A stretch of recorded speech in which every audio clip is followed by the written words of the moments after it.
Hai, apa kabar semuanya? Semoga kabar Anda baik-baik saja. Terima kasih karena sudah memberikan support dan juga kesetiaan Anda untuk membangun channel Codot Film. Yuk kita lanjutkan alur ceritanya, sambil siapin kopi dan cemilan, setting suara volume full. Gasken. Biarawati Toy setengah baya berbalik untuk melarikan diri, dengan cepat melarikan diri ke kejauhan. Kekuatan pihak lain melebihi harapannya, dan jika dia terus bertarung, kemungkinan besar dia akan jatuh di sini. Bukankah kamu datang untuk mencelaku? Mengapa kamu melarikan diri dengan cara yang cemas? Suara Shihao bergema di langit. Untuk seorang ahli tertinggi, melarikan diri sudah merupakan hal yang sangat memalukan. Ini bahkan terjadi setelah menderita kekalahan di tangan seorang anak muda yang baru berusia 10 tahun, yang membuatnya semakin malu. Sekarang, dia sekali lagi diejek olehnya, membuatnya benar-benar ingin berbalik dan mempertaruhkan semuanya. Bagaimanapun, hidupnya adalah yang paling penting. Karena dia sudah kalah, jika dia berbalik untuk bertarung lagi, dia pasti harus membayar harga yang menyakitkan. Untungnya, dia memiliki lengannya yang hilang di tangan. Dengan menekannya pada lukanya dan menerapkan beberapa obat spiritual, itu harus dipulihkan tanpa masalah. Cahaya pedang emas meretas, merobek langit. Itu sangat menembus dan membutakan, dan di bawah mata semua orang di ibu kota kekaisaran, itu tampak seperti kilatan petir yang tak tertandingi. Namun, di mata Biarawati Toy setengah baya, itu seperti rantai dewa kematian. Itu diambang menangkapnya. Dia membuka mulutnya, dan setelah memuntahkan seteguk darah, dia menyalakan semua energi esensinya dan meningkatkan kecepatannya. Ketika dia pertama kali datang, dia sangat arogan, memanggilnya batu kecil dan membawa sikap yang tinggi dan menyendiri saat dia memandang rendah semua negara batu. Namun sekarang, dia dalam keadaan yang menyedihkan, membuat banyak orang menghela nafas. Hidup benar-benar penuh dengan perubahan. Bahu Biarawati Toy setengah baya itu berlumuran darah. Dia telah mengubah arah beberapa kali, dan dia akhirnya lolos dari pedang ini dengan susah payah. Namun, pemuda di belakangnya terlalu kejam. Dia mulai melepaskan serangan pedang lagi dan lagi, mengirimkan energi pedang yang menembus ke langit. Cahaya warna-warni emas mekar, menyilaukan dunia ini. Seolah-olah bunga teratai yang sangat besar dan menakutkan mekar dan menutupi dunia ini. Cahaya pedang ini terbang di atas garis demi garis. Meskipun dia meningkatkan kecepatannya dan terus mengubah arah, masih sulit baginya untuk menghindari semuanya. Salah satu dari mereka bergemuruh dan bergegas ke arahnya seperti naga sejati. Cahaya keemasan yang gemerlap mekar tanpa batas, bergegas ke punggungnya, membuat bulu-bulu halus di tubuhnya berdiri. Sudah terlambat untuk bergeser ke arah lain, karena area lain juga tenggelam dalam cahaya pedang. Cahaya gelap berkedip. Dia mengeluarkan kulit kura-kura lagi. Itu mengalir dengan banyak simbol untuk melindungi tubuhnya. Ini ditinggalkan oleh kura-kura tua ilahi dan sangat sulit. Itu adalah item pertahanan yang tiada taranya, salah satu harta terpenting dari Heaven Mending Sect. Namun, setelah pancaran pedang turun, pancaran kulit kura-kura dengan cepat meredup. Lebih banyak retakan muncul, dan sepertinya akan segera dihancurkan. Kiang. Ketika seberkas energi pedang turun, suara yang tajam dan jernih terdengar. Aura cangkang kura-kura sangat mencengangkan, dan itu benar-benar mulai menyala dengan cahaya. Harta karun itu meledak, berubah menjadi ratusan pecahan sebelum terbang ke segala arah.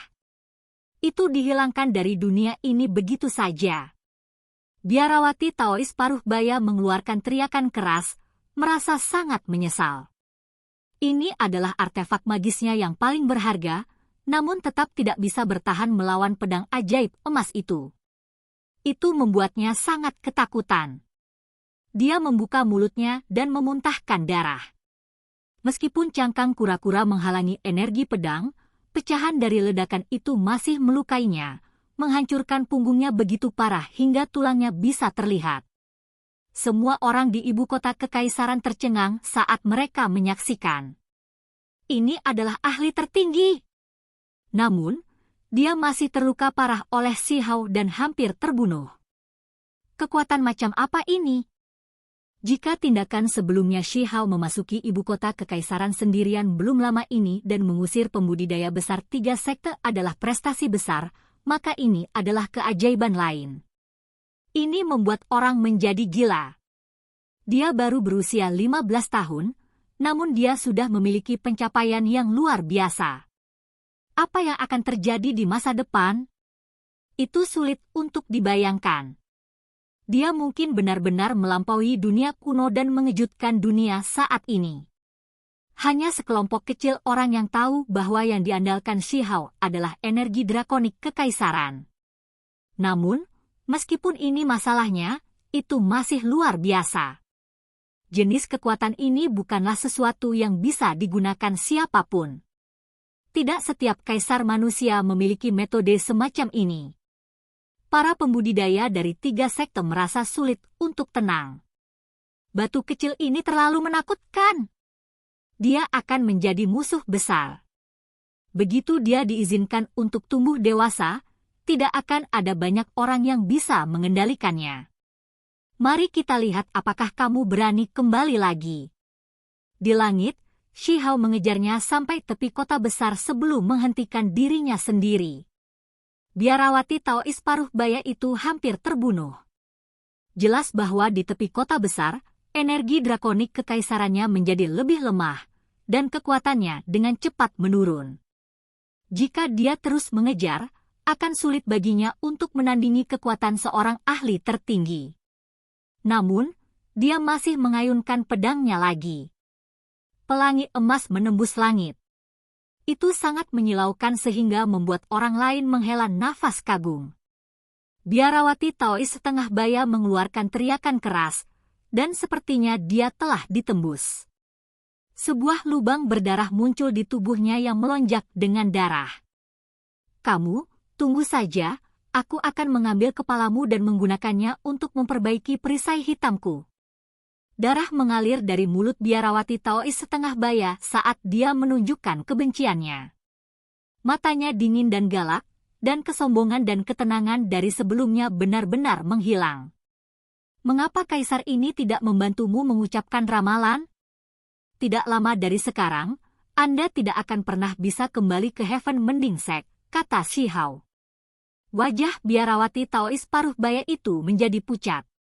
Dia dengan keras mengayunkan bahunya untuk berbalik dan pergi, tidak ingin tinggal di sini sedetik kemudian.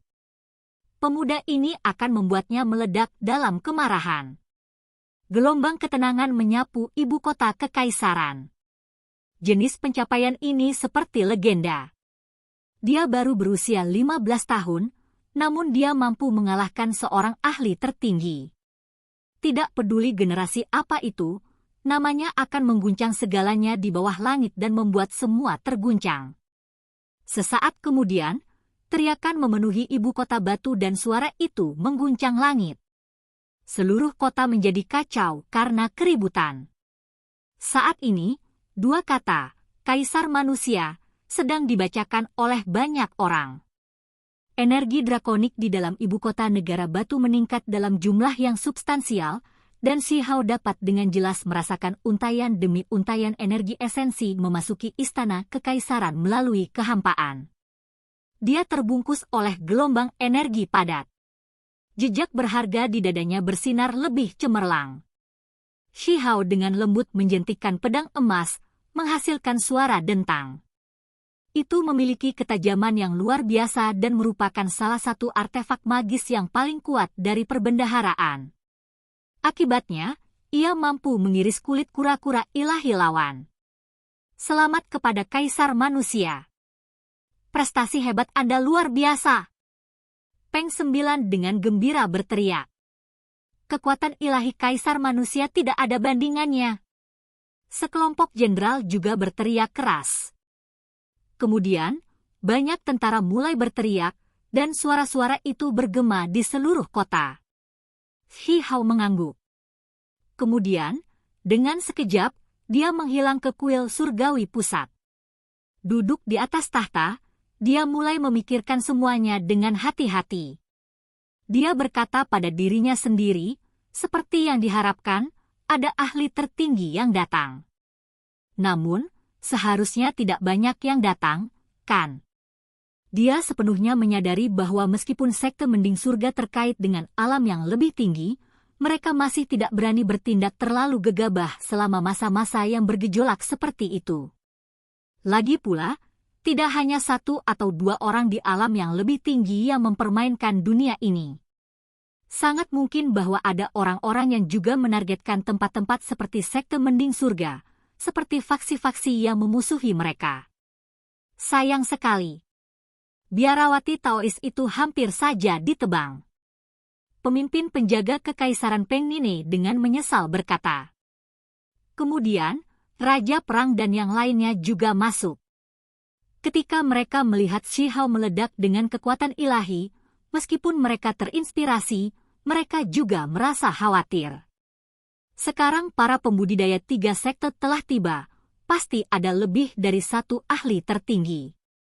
Pada saat itu pasti akan menjadi perang berdarah. Apakah Shi Hao saja sudah cukup? Tidak perlu khawatir. Shi Hao tampak agak tenang. Dia membuat jenderal lain dan bawahannya mundur, hanya menyisakan Raja Perang dan Peng 9. Mungkin ada pertunjukan yang bagus untuk ditonton.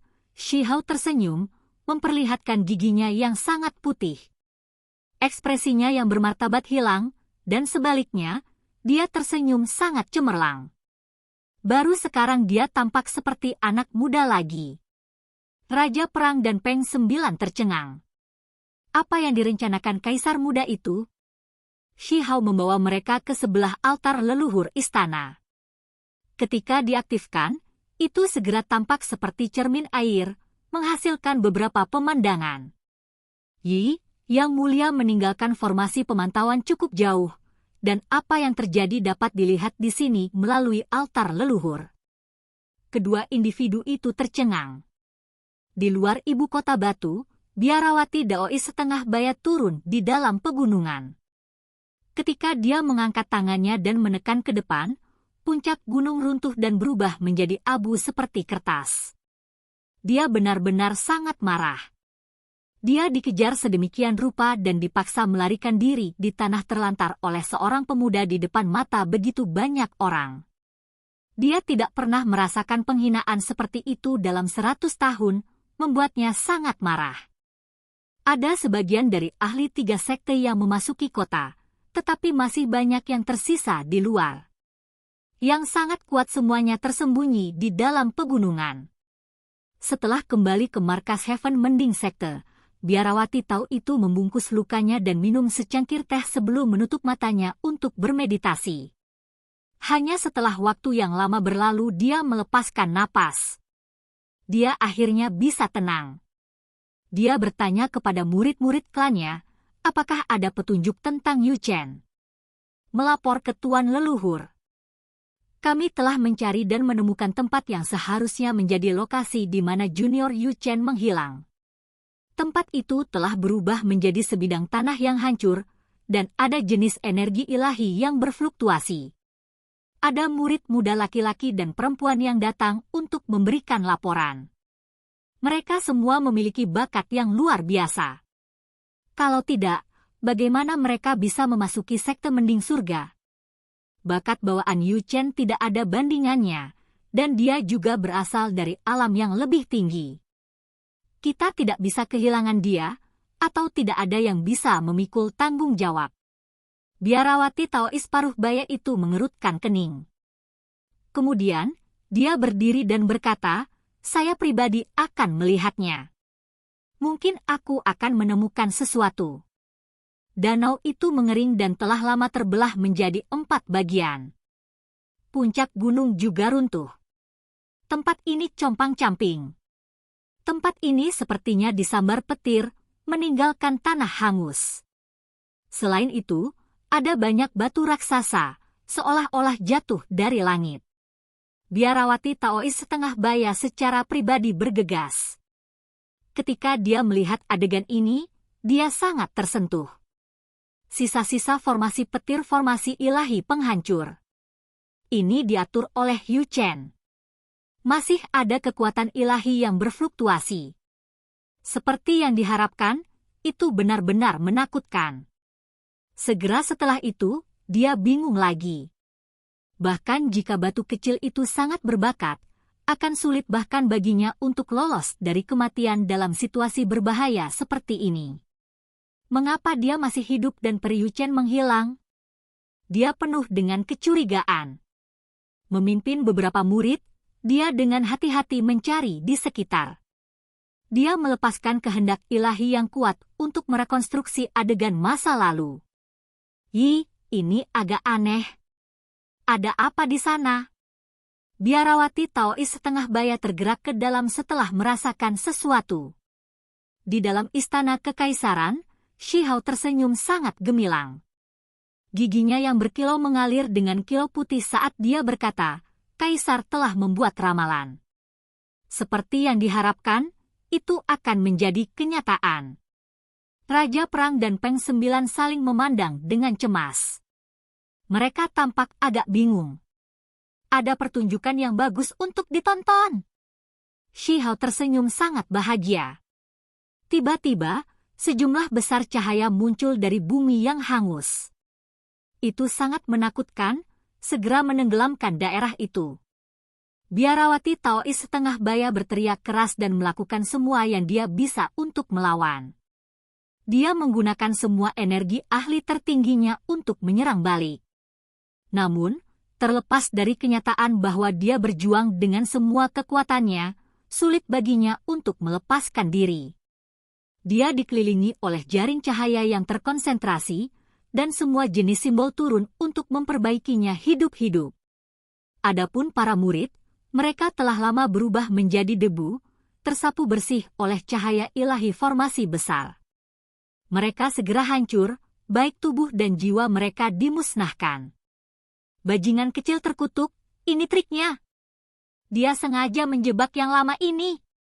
Biarawati Taois setengah baya menjadi gila karena marah. Dia akhirnya menyadari mengapa batu kecil membuat ramalan itu sebelum mereka berpisah. Itu terlalu memalukan. Pemuda itu mengharapkannya untuk datang ke sini dan telah lama memasang perangkap pembunuhan, menunggunya untuk menemukannya sendiri. Ketika dia memahami semua ini, kemarahan dan kegugupan menyerang hati Biarawati Taois paruh baya itu. Dia sangat cemberut, karena formasi sialan ini terlalu tak tertahankan. Dia benar-benar berlari ke dalam perangkap ini sendiri. Ini benar-benar mencari kematian sendiri. Dia secara pribadi pergi mencari tempat kematiannya. Peu. Simbol terkonsentrasi turun, dan jaring cahaya berkumpul. Dagingnya runtuh, dan ketika roh primordialnya mencoba melarikan diri, itu tersapu oleh seberkas cahaya ilahi dan berubah menjadi abu, menyebabkan dia binasa di tempat. Di sebelah altar leluhur di dalam istana kekaisaran, Raja Perang dan Peng Sembilan tercengang. Biarawati Taois setengah baya ini benar-benar mati begitu saja, dengan cara yang cemberut. Dia pasti mati dengan keluhan yang tersisa. Hanya setelah waktu yang lama keduanya kembali ke kenyataan. Mereka saling memandang dan tertawa keras, merasa sangat gembira. Ini belum selesai. Mari kita melakukan perjalanan. Shi Hao tertawa dan berkata. Keduanya bingung. Melihat penampilan Shi Hao, mereka merasa seolah-olah dia sedang tertawa sedikit rendah. Mereka merasa seolah-olah mereka telah melakukan pelanggaran besar. Bagaimana mereka bisa menggunakan kata seperti itu untuk menggambarkan kaisar manusia? Pada kenyataannya, senyum Shi Hao benar-benar tidak begitu baik dan jujur. Ada sedikit kerendahan hati. Dengan dukungan dari altar leluhur, mereka membuka jalan kosong dan bergegas ke tempat kejadian. Shi Hao dengan hati-hati merapikan semuanya. Dia dengan hati-hati mengatur segala sesuatunya secara berurutan dan menghapus semua jejak yang sesuai. Kemudian, dia sedikit memperbaiki formasi hebat, membuatnya lebih sempurna. Terakhir kali digunakan benar-benar sedikit sia-sia. Saya berharap untuk membuat 1 atau 2 ramalan lagi. Shi Hao tertawa dan berkata. Raja Perang dan Peng 9 tidak bisa berkata-kata. Mereka akhirnya mengerti mengapa senyum Yang Mulia agak rendah. Dia benar-benar tanpa prinsip, benar-benar melakukan hal seperti ini. Ini adalah formasi yang sengaja dibuat untuk berurusan dengan para ahli tertinggi. Ketika dia meletakkannya saat itu, Shi Hao sudah mempertimbangkan dengan cermat. Ketika orang normal melakukan kontak dengannya, itu tidak akan menghasilkan respons apapun. Beberapa saat kemudian, mereka menghilang. Ketika dia kembali ke istana kekaisaran, Shi Hao tertawa keras beberapa kali. Tentu saja, dia tidak mengharapkan formasi untuk terus membunuh para ahli tertinggi, tetapi cepat atau lambat, kemalangan akan menimpa orang lain. Yang Mulia, para pembudidaya dari 3 sekte di luar mulai bergerak secara tidak normal.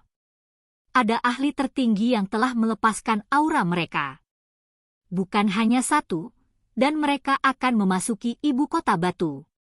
Seseorang datang untuk memberikan laporan. Di dalam istana surgawi pusat, suasana segera menjadi bermartabat.